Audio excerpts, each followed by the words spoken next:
Before we end this podcast off, I want to do this every podcast where we rank the Straw Hat members. Yes. So from here, we only have, I believe it's 5 so far. Yeah, five. Because you have Sanji, Zoro, Nami, Usopp, and Luffy. Okay. So far, we only have 5. I want to rank them every time, and I know the Straw Hats get more and more, in size. Their numbers go up, but so. Each time we do this, there'll be more and more people added to the list. But and depending on what happens, they could be ranked differently, the same, or higher. We'll do our own separate list. Okay. Let's do that. Yeah. I was going to do that regardless. So first up, we have Luffy. I'm going to have to put Luffy in S. Luffy S for you? I'm going to have to put Luffy in S. I feel like, again, he is very... doesn't read the room, very silly kind of guy. Yeah. Very blunt, straightforward guy, but when it matters the most and he needs to care about his crew and allowing them to achieve the things that they want to achieve, I feel like he's very admirable in that. So I would put him in S. He's a very solid protagonist. So. For me personally, I'll put Luffy in A. I'll put him in high A. Only reason I'll put him in A is not that I don't like him, it's just because he do be putting them in more danger than what they have to be in because he's very blunt or a little reckless.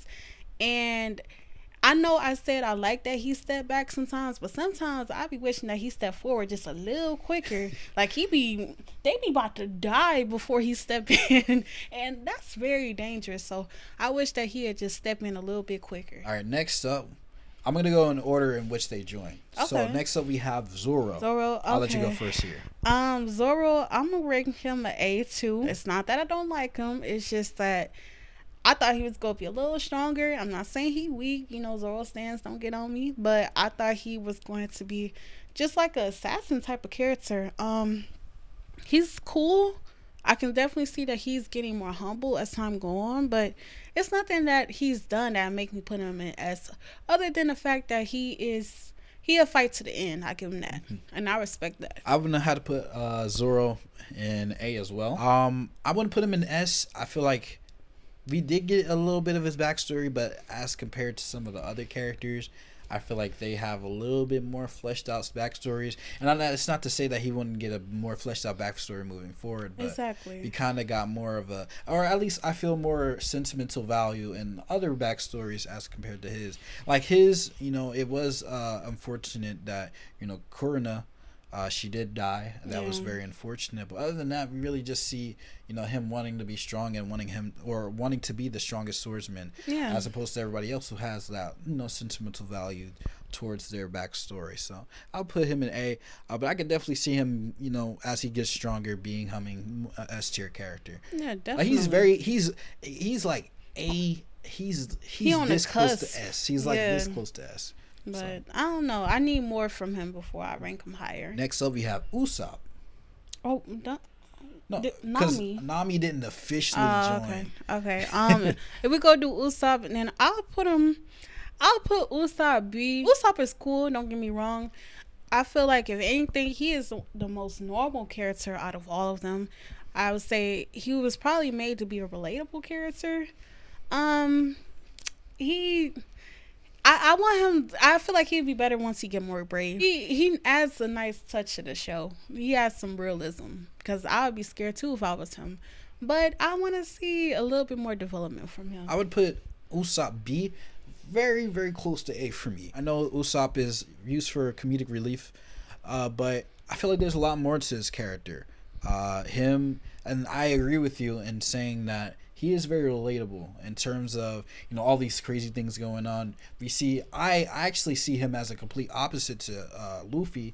We see Luffy be courageous and brave, and Usopp is not courageous. He's not brave in certain situations, I'll say. Yeah. He's very, he has to psych himself up. Yeah, he's very realistic in that aspect, because if you were faced with these situations, you'd be scared. Sea monster. Yeah. I'd be scared too. So I understand why he's scared a lot of the time. But again, with his character and the story that's being told with him, I could definitely see him stepping up in certain situations and becoming that character that I do come to like a S tier kind of character. So definitely, I would definitely put him in B, but high B, not not A just yet, but I'll put him in B. He got potential, and I do value his creativity as well. Like when he fights, it's very creative, and I guess that maybe ties into him being an artist. It's really cool to see what little tactics and tricks he'll do to, get the job done. All right, next we have Nami, and then I'll do Sanji last. Okay. But yeah, where would you put Nami? I'll put Nami B as well. Her backstory really redeemed her character, because at first I thought she was just a thief, like some Catwoman type stuff. Her backstory is really nice. It showed her bravery and showed, her determination and the selflessness she had to take with taking that burden and doing all that stuff for her family and her village. But even after that, she's still a little iffy with me. Like, she be being mean to the boys sometimes. I be like, what's going on? But it's nothing too bad for me. I think she a solid character. She not my favorite though, but she a solid character. I would put Nami in B as well. When she first was introduced, she was just showing us like that thief, but them going back and tying all that into her backstory and why she actually is doing it and why she was stealing for her village to buy the village back is very selfless, and I respect that about her. She did have her moments where she was just like very weak to me, I guess, but it was all for a purpose. I can't blame her for it. Because there was a bigger purpose for her to do what she was doing. So I could respect that. I definitely could. And last, we have Sanji. Now, Sanji, for me, so far, is personally my first S, my only S. And I really enjoy Sanji. I enjoy his backstory. I feel like he's a perfect, healthy, like, all-around character. I was going to say medium. He not mid, but he a perfect, healthy, like, all-around character to me. I don't find nothing wrong with him. I know he's a simp. He got the Brock effect, but other than that, he's very respectful. He values the people close to him. Well, I don't know if he's respectful to Zoro. he talking down a little bit, but he really does care about the people that's close to him. He is humble enough. I feel like he's been through a lot, so he values certain things. And I just feel like he cool. He not weak. He do his part in fights. And he's smart. I really hope they get into his wits a bit more. But I like Sanji. I feel like he cool. I really enjoy I would definitely put Sanji in S as well. When Sanji first introduced himself, I thought he was clean right off the bat. And like you said, he's a very well-rounded character, I feel. And him and his backstory with Zeph and pairing that together, really seeing that respect that he had for him and what he did for him and his selflessness and him feeding people and him having the morals that he has based off his experiences, I think it's really cool.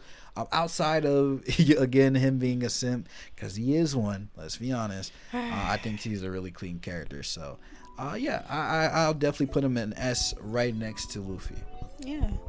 I guess every good character had to have a flaw, I guess. Exactly. It's not a perfect character.